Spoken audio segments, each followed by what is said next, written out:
तुलसीदास ने संतों के हृदय को नवनीत समाना बताया, मक्खन के समान कोमल बताया।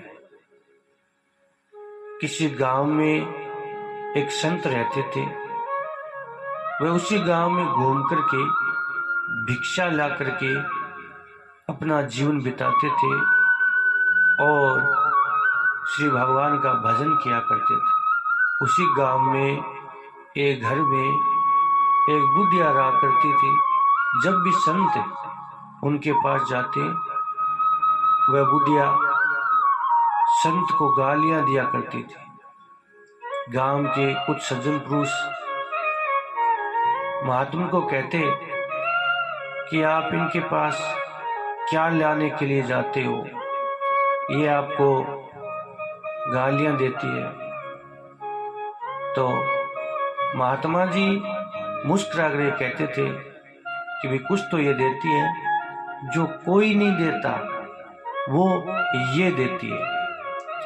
इस तरह समय बीतता गया। एक दिन महात्मा जी जैसे बुढ़िया के घर में गए तो उस दिन वह बुढ़िया बड़ी क्रोधित हो रही थी।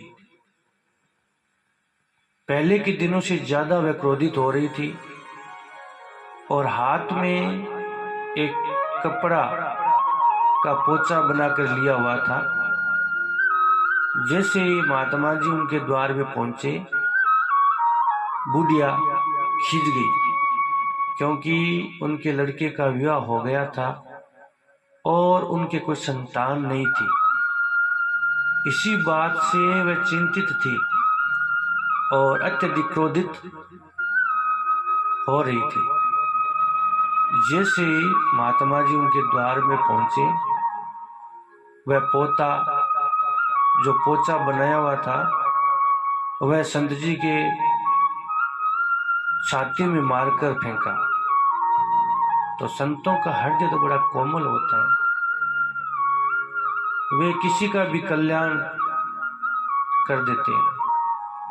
तो जैसे महात्मा जी की छाती में पोचा लगा तो महात्मा जी ने कहा,